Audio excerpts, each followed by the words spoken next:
1000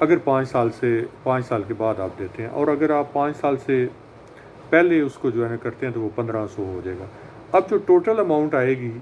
اس پہ جو ہے نا 1% FBR کا ٹیکس ہوگا فائلر کے لیے، اور 2% ٹیکس ہوگا نان فائلر کے لیے۔ تو امید ہے کہ یہ ایک چیز جو ہے نا آپ کو، اچھا یہ ساری چیزیں بائر پے کرے گا، یہ جتنے ٹیکسز بھی ہیں یہ بائر دے گا، لیکن سیلر کے لیے بھی ایک ٹیکس ہے جس کو CGT کہتے ہیں، کیپیٹل گین ٹیکس۔ اگر تو وہ 5 سال، کچھ جگہ پہ یہ 4 سال ہے، کچھ جگہ 5 سال، اگر وہ 5 سال سے پہلے اس چیز کو 5 سال سے پہلے اس چیز کو فروخت کرتا ہے تو وہ پھر اس کو جو ہے نا وہ ٹیکس دینا پڑے گا، سیم ٹو سیم وہی ہے، FBR کے ٹیکس ہوگا 1% فائلر کے لیے اور 2% نان فائلر کے لیے۔ لیکن اگر 5 سال کے بعد وہ اپنی پراپرٹی فروخت کرتا ہے تو وہ اس ٹیکس سے جو ہے نا وہ ایکسمپٹڈ ہو جائے گا۔ تو ویور، امید ہے کہ آپ کو اس حوالے سے میری ویڈیو جو ہے نا وہ کمپلیٹ پسند آئی ہوگی، جس میں نے نہایت بریف کے ساتھ یہ سارے ٹیکسز اور ان کا طریقہ کار جو ہے نا وہ آپ کو بتا دیا ہے۔ میں یہ ساری ڈیٹیل جو ہے نا یہ ڈسکرپشنز میں بھی ڈال دوں گا، اور اگر کوئی چیز آپ کو نہیں آئیڈیا ہوتا تو آپ میری ڈسکرپشن جو یوٹیوب ویڈیو پہ وہ دیکھ لیجئے گا، اس سے کمپلیٹ جو ہے نا آپ کو نالج ہو جائے گا۔ ایک تو چیز یہ ہے، دوسری چیز یہ ہے کہ آپ کوئی بھی اگر آپ کیوری فیس کرتے ہیں، کوئی مسئلہ آپ کو نظر آتا ہے، یا پراپرٹی کے حوالے سے کوئی پرابلم آپ کو آتا ہے، رجسٹری کے حوالے سے نظر آتا ہے، تو آپ اس طرح کریں گے کہ ان باکس میں مجھے میسج کر دیں گے، اس کا بھی میں پراپر رپلائی دوں گا۔ اس سے پہلے میں نے ایک فرد کی اور لینڈ ریونیو ڈپارٹمنٹ میں جو ٹرمز استعمال ہوتی ہیں، کھیویٹ، خاتونی اور خسرہ نمبر، اس کی ویڈیو بھی میں نے ڈالی ہے، تو وہ بھی آپ دیکھ سکتے ہیں۔ یہ آپ کے لیے ایک انفارمیشن کا باعث ہوگا۔ آنے والے ٹائم میں ای اسٹیمپنگ پہ ایک ویڈیو جو ہے نا وہ کروں گا، اور بھی پراپرٹی کے ریلیٹڈ جو چیزیں ہیں، جو ان کے وراثت میں جو حصہ ہے، وراثت کی تقسیم ہے، تو اس کے ریلیٹڈ جو ہے نا وہ ویڈیوز میں ڈالوں گا۔ تو میری یہی گزارش ہے کہ آپ اگر اس چیز میں انٹرسٹڈ ہیں تو پھر ہمارا یوٹیوب چینل آپ دیکھیں، اس کو سبسکرائب کر لیں، اگر نہیں کیا ہوا ہے بیل نوٹیفیکیشن کو پریس کر دیں۔ تو اس طرح انشاءاللہ امید ہے آپ کے لیے اور بھی انفارمیٹیو ویڈیوز، میں امید تو ہے کہ میں نے سارا اس کو کور کر دیا ہے، لیکن پھر بھی اگر یہ کہ جو آپ کی رجسٹری ہے، جس کو سیل ڈیڈز بھی کہتے ہیں، اگر کوئی چیز اس میں رہ گئی ہے تو وہ پلیز آپ مجھ سے ان باکس میں پوچھ سکتے ہیں۔ اچھا، اس میں کچھ مسلینیس اخراجات بھی، جو رجسٹری کے ٹوٹل میں نے بتا دیا نا آپ کو اخراجات، اس میں اینڈ میں کچھ چھوٹے موٹے مسلینیس اخراجات ہوتے ہیں، ٹھیک ہے، جس میں انتقال کی فیس ہے، رجسٹریشن فیس ہے، وہ اراؤنڈ 2500 تک وہ ہو سکتے ہیں۔ لیکن اگر آپ پٹواری کے پاس رجسٹری لے کے جاتے ہیں تو وہ کہتا ہے کہ ہمیں بھی کوئی چیز آپ دیں، تو آپ انہیں یہ بتا سکتے ہیں کہ بھئی انتقال کی فیس تو آلریڈی ہم نے پے کر دی ہے رجسٹریشن فیس کے ساتھ۔ تو امید ہے کہ یہ ویڈیو آپ کو پسند آئے گی، اور آپ اپنا بہت خیال رکھیں۔ یہ ویڈیو تھوڑی لمبی ہو گئی ہے، لیکن یہ ٹاپک اتنا کمپریہنسو تھا کہ اس کو کور کرنا بہت ضروری تھا۔ آپ کا دوست سجاد چودھری، آپ کا لیگل ایڈوائزر، آپ کا آن لائن لیگل ایڈوائزر، آپ سے اجازت چاہتا ہے، اور آپ اپنا خیال رکھیں، اپنی فیملی کا خیال رکھیں۔ بہت شکریہ۔ اللہ حافظ۔ God bless you all. آمین۔